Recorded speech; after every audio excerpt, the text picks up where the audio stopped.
All right, welcome back everyone to Paws Talk. This is our episode 10 and I'm super excited for today. Our actual first episode that we shot, we had these lovely two on here from Sleeping Giant Exotics. So I'm very excited to bring them back. Today we're going to be talking a little bit more in depth about the actual rescue itself. And we are going to be discussing a little bit more in depth about turtles, which you guys will see in a few minutes. They are actually going to be available for adoption. And I'm pretty excited. And yeah, so I just want to say thank you guys for being here. We do really appreciate it. And it's kind of nice, 2020. So welcome back, guys. Thank you. We have Mayson and we have Amanda here. So tell me a little bit about how the rescue started and how this kind of all began. Well, we started about a year and a half to 2 years ago officially. Before that, we were more or less just helpful hobbyists. We had animals and kept them as our own personal pets. But about a year and a half, almost 2 years ago, is when we kind of put on the shirts and actually started to get engaged into the public about teaching how to care for these animals a little bit better than we have previously, as well as starting to take in rescues, as we noticed there was a real need for it locally. How did you know that there was a need? Like, because you guys created your Facebook page and started the, this whole process. So, were people reaching out to you? Is that kind of how it began? Yeah. People started reaching out to us, seeing what we were doing, and asked if they started asking for help first, and then eventually, the more people The more people came along asking if we would take in their pet because they were moving, or in some situations a landlord had found some left behind pets, and just many different scenarios and situations. Right, and that's crazy because even for myself, like I didn't realize the actual full need for this. Like, I guess when you guys first began, right? So, and that's kind of how we all kind of met like a few years ago. And so I think it's crazy how big and how common this is now, especially in Thunder Bay. Have you guys noticed, like, has the rescuing increased over the last since this began? Yeah, it has. In the past year, we've taken in 46 animals, whereas the year before it was only 20. Wow. That is crazy. So it's doubling at this point in time. Yeah. And I mean, in your own opinion, why do you think that is, or potentially is? Does it maybe come down to like the lack of education? And I know that a lot of, exotic animals, like we do sell them through pet stores and stuff like that in town. So could it be because of that, or? I think a lot of it is that there's a lack of knowledge and knowing how to care for the pet. I mean, it's not as easily came to as owning a cat or a dog, where everyone just somehow knows how to do it, and not many people just go to Google right away. They just kind of go with what they get told first, and sometimes that's just not how to care for the animal through their whole life. So things change as the animal ages, and diet or size, different care requirements. Yeah, and I actually learned that too, even like when it comes to bearded dragons, because they're very small at the very beginning, right? And I think that they're adorable and I love them. You guys taught me them. I used to be absolutely scared of them. But the thing is I think a lot of people don't really realize that, as they age, they obviously grow bigger and their tank sizes, they need to be changed and they need to go up, right? And I think a lot of people don't really realize that it all comes down to obviously education, and I think it's great that you guys are trying to explain to our community and further that we need to take proper care of these animals. Not all of them can be as cute as we see them in a pet store or online and stuff like that. I think it really does come down to proper education, which you guys are doing, right? Yeah. I know that you guys have even gone into chapters. You guys have done like bookstores and stuff like that. You guys have done education little classes for kids and stuff, and I think that that's great because I think it comes down to our youth, right? Because I think that they're the ones that their families want to start out as like the first pet. So tell me a little bit about the process about like youth and how you guys are trying to kind of go to that demographic. Well, we're finding a lot of older generations, they've already got pre-built into their, I guess, their mindset, fear for reptiles or snakes or spiders or just some sort of was one of general those. fear. So we find with the younger age groups, the younger that we work with, the less fears that they already have kind of embedded into them. So with the younger kids, it's a lot easier and it's a lot more fun to introduce reptiles or introduce snakes and kind of surpass that fear and get them kind of interested in them early, and they're going to be the ones that are probably going to want one more than the parents. And reptiles and indifferent pets are becoming as common as cats and dogs nowadays. So. And you see it too. I bet you guys have seen it because I know for a fact I have, that like parents are the ones that are like, no, I don't want to do this, and the kids are like, but they're so cool. So I think that's actually really cool that you guys are starting with, our like the children and the youth and everything, and trying to start with them and educate as much as you guys can. I know that you guys push through a lot of education throughout your social media. So tell me why you think that that's beneficial as well. Well, on our social media, we find it's pretty much a portfolio or a platform where we're able to just put all of our educational content, most of which we try to gather from our own animals, so that it's real information that we've collected ourselves on how we're caring for our animals to show other people how to care for them. And it's not something that can just, it's not just there for the time being, it's there for the whole time, so people can go scroll through, and it's almost a book. Yeah. Online. And I think that's awesome that you guys have that available to our community, right? So, all right, guys, when we come back, we're going to talk a little bit more about their current situation that they have, their building, and we're going to talk about some services that they do provide to our community. So stay tuned, and we'll see you guys soon.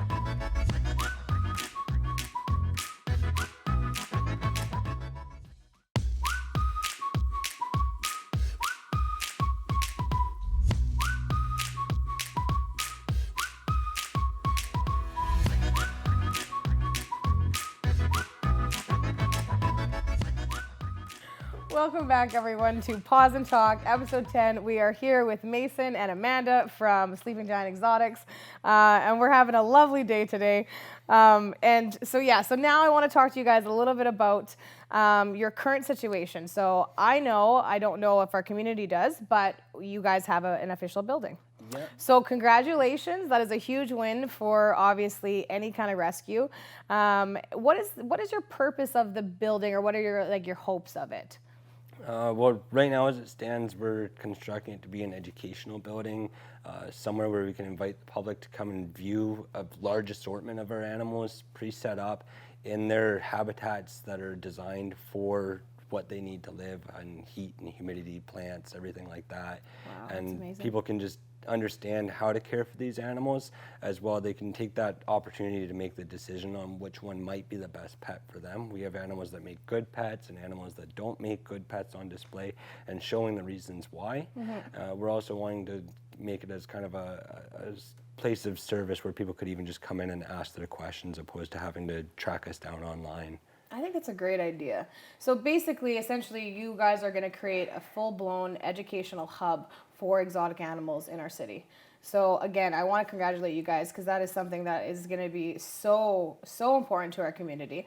I myself know that it does take time, and I understand that, there's lots of, bumps in the road, and there's lots of struggles with it. So I know that you guys are obviously in need of financial donations.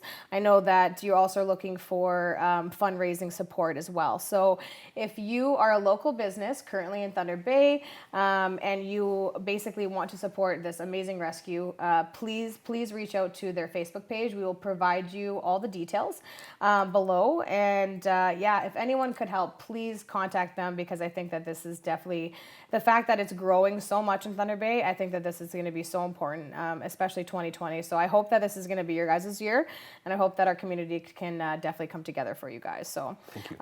Let's talk a little bit more about your services that you guys do provide through the rescue. So we touched a little bit about earlier about education classes.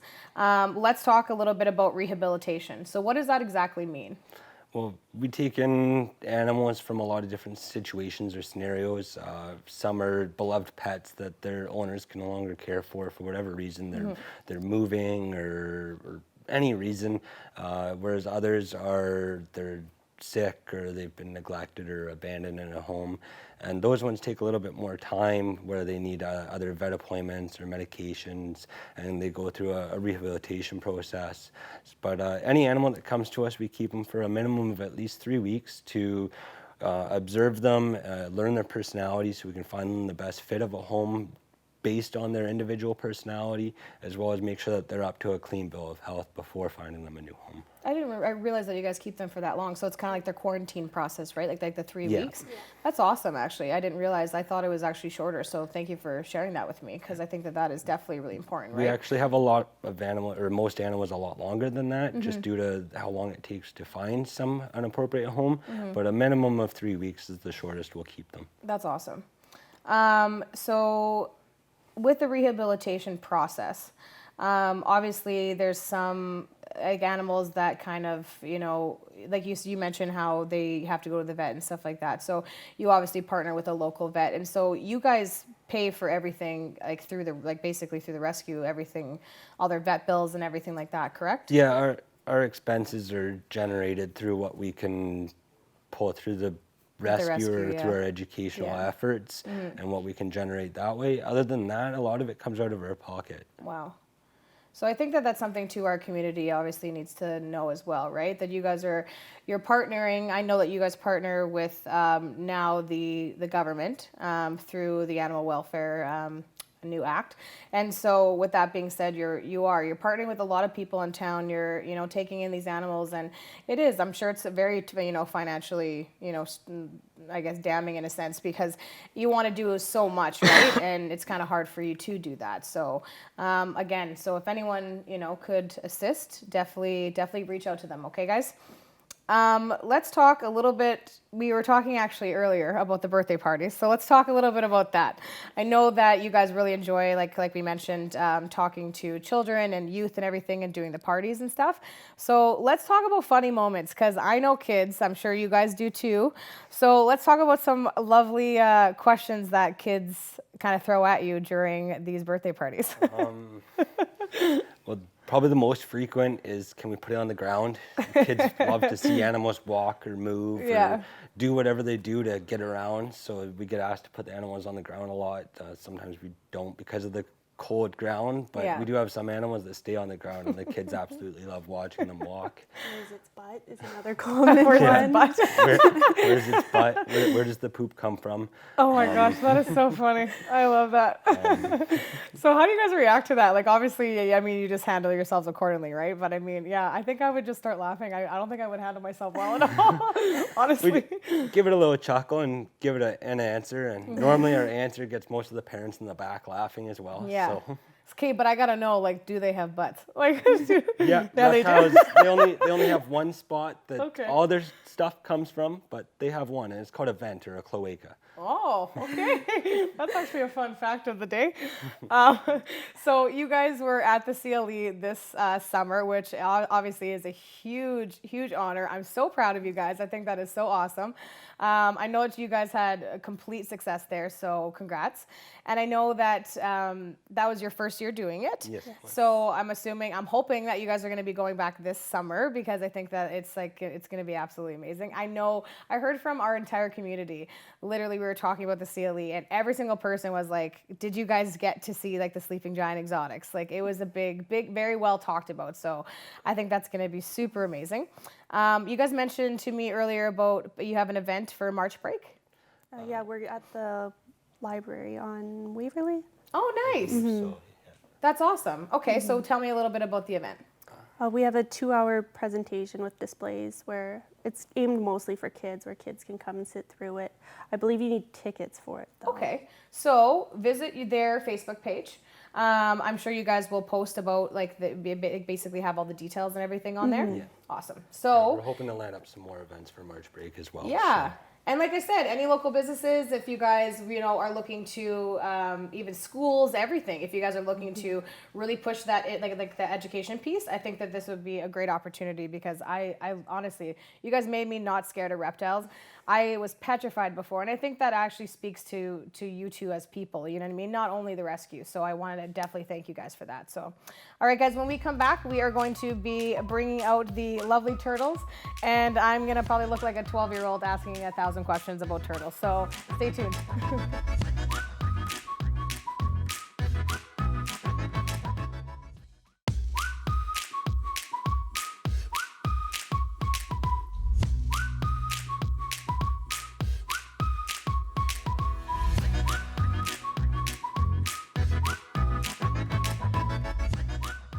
All right, everyone, welcome back again to Paws Talk. We have the lovely sleeping giant exotics here today, and today we are talking about turtles. These lovely two are available for adoption, and we're going to find out a little bit more information about them. So, Mayson, let's start with her. Okay, so this is Esther. She's a female red-eared slider turtle, and we know she's a female because she's got really long claws on the front of her. Oh, yeah, you can see them. And those would be used for digging, for laying eggs. And then she's also got a very short tail compared to a boy, right here. That is so cool. And she's not full grown yet, so she's only around 10 inches, and she'll probably get another 3 inches to her still. So how does it I don't really get it. So I know again this is going to be 12-year-old questions here. So how does she grow? How does it work? Like, how does it grow? Like, her shell actually physically grows? Yeah, their shell is attached to them. And turtles, they shed their shell each scoot individually. And it kind of sheds off, if you could imagine, growing a new fingernail right underneath your old fingernail. And your old fingernail just kind of flakes off. Cool. Because their shell is actually made of the same thing as their fingernails, which is called keratin. Wow. And tortoises, they don't shed their shell. Their shells grow with them. But turtles, they do shed. So. That is so cool. And so that's why she is wet, right? Like, that's why we had to put some water on her, right? Because she is going through her shed? Yeah, I poured a little bit of water over her because she's going through shed, so she's really dull on some plates, but the water helps kind of clean up her image a little bit. That is so cool. And so is it like shedding painful for turtles or anything? No, it just kind of flakes off. It's a little annoying at times, I'm sure, because you've got little stuck pieces of skin or shell to you, but it comes off eventually. Look at he's already asking for the camera. Okay, so Amanda, tell me a little bit about this handsome guy. Well, this little guy's name is Pierre, and he came to us from Sault Ste. Marie. And when we got him, he had a little bit of shell rot, so he had to be dry docked and treated for that. What is shell rot for people that don't know? Normally it's caused by improper water conditions. Oh, wow. So Okay. his shell it's softened. Okay. And it'll eventually start to rot right off the body in bad cases. Oh my It starts gosh. out with a soft or spongy shell. Have you guys seen that happen, actually? In most surrendered turtles that we've received, they've had various degrees of shell rot, yeah. Wow. And you mentioned earlier, actually, this is something that I didn't know. So I know it sounds bad, but so turtles need to live in water? Yeah, Turtles live in water. So I know, because a lot of people get confused with water and sand for certain like reptiles, right? So so why do they need to live in water, basically? They're amphibians, so their skin actually needs to stay semi-moist for them to be able to breathe easily. As well, they're adapted to swim in the water and live in the water and find refuge in the water. They've got their webbed toes to be able to swim better. They've got a slight slime coat on their skin that helps protect them. They also need access to land, though. If they don't have access to land, that can also cause shell rot. Wow, I didn't even know that. That is crazy. So how often are you guys getting surrenders of turtles? We get turtles every other month. Wow. And so obviously that's increasing, right? We kind of discussed it. Like it's obviously like the surrenders of turtles are kind of happening more often now. We've had to turn them down just from not having enough space. Wow. Pretty much every rescue of our type that deals with reptiles, they're at max capacity when it comes to turtles because they're so frequently surrendered. And that's not just a Ontario thing, it's a global thing because red-eared sliders are one of the most common pet reptiles there is.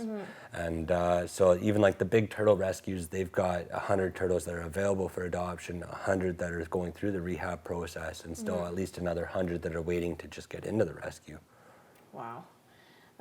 Why do you think that is potentially? Like, is it, like, I don't know personally enough about them, right? Today is my learning day. So why do you think, you know, you guys are like, we're seeing like the increasing amount of turtles right now? Well, when you see them at the pet store, they're only about that big.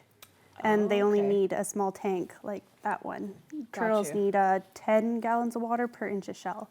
And they also need land access. And with a turtle like that, you need 100 gallons. 10 gallons per inch. Esther's a 10-inch turtle, so she'd need 100 gallons. And this is a 10-gallon tank that we brought with us. So that would be good for a 1-inch turtle. But Esther's size, she would need 10 of these. Wow. I think that this is actually a really good idea that you guys actually brought this so we can actually actually see it, right? So her size currently right now, and she's still growing, she would need 10 of these. Yeah. Wow. Her adult size would be 13 plus a land area to be able to fully dry off. Wow. That is crazy. I have seen them and they are that small and I get it. And they're so cute. Yeah, they are. So what would you like our community to know, like, regarding them? Obviously, like, you know, I know that they're obviously, the numbers are increasing and it's obviously quite popular because we as people see them in, you know, anywhere and we're like, oh, they're adorable and they're super cute. Let's purchase them. So what's something that you want to stress about turtles right now in Thunder Bay? Well, you need to really research how big they get because they won't stay that small. And we find that we see a lot of them out in the, like at the marina. And they're not native to Canada. They're native to Florida and southern U.S. Wow. So they're actually becoming invasive in Canada from being released. And they're invasive globally from being released from people, getting them as pets and them outgrowing their home and them thinking, oh, well, you'll be happy living out in the wild, little guy. But here in Canada, red-eared sliders eat twice as much and breed twice as much as our local turtles. Wow, I didn't even know that. That is crazy. So obviously, the way, you know, we're making sure that, you know, our community is being educated when it comes to this. You guys obviously have a ton of information on your Facebook, so everyone can go check out some information on Facebook. So that is actually, I think, the best case scenario. Look at her. So we talked about that she has her nails and everything like that. Like, are you supposed to be trimming them? Like, how does that work? Sorry. Like, I have a cat, so I trim my cat's nails all the time. we trim most of our animals' nails when they get really sharp, especially our ambassadors. I haven't trimmed Esther's nails, and I probably should because they are starting to get a little sharp. She's scratching me now. But I don't like trimming their nails too much because they use those to even climb and make it easier to climb out of their waters. So Pierre has much smaller nails being a boy. So so and you said basically, so she has the longer nails because she's like, it's for when she like hides her eggs and stuff like that? Yeah, it would make it easier for her to dig. So okay. And then so with him, how old is, like, what's the, how can you tell their ages? Is that a thing?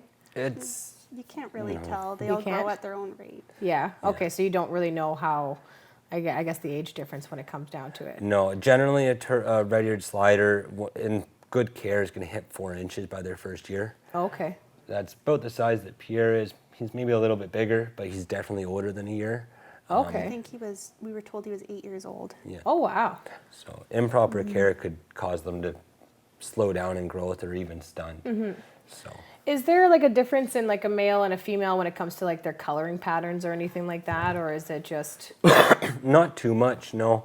The main differences would be the nails, the tail size. The males have a really long tail that sticks out from the back, as well as he's ready to go on an adventure. as well as the overall size. Males get up to about 8 to 10 inches, whereas females get up to 13. Wow.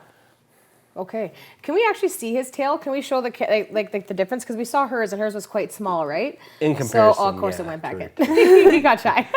It actually is quite larger. Like, you can actually tell. That's actually really cool. I had no idea, like, the difference that you can actually see with them. Yeah. In a male about equal size to her, their tail would be almost like my finger sticking out.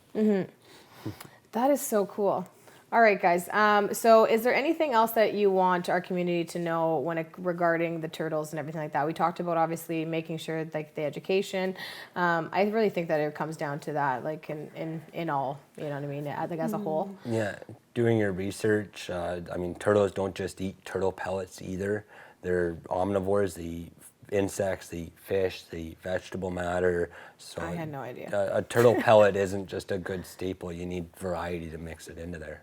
Yeah, I had no idea. I've seen like the turtle pellets. I would just assume that that's what they eat. So they actually eat like crickets and all that too? Yeah, they'll eat crickets and superworms and smell it and wow. Yeah.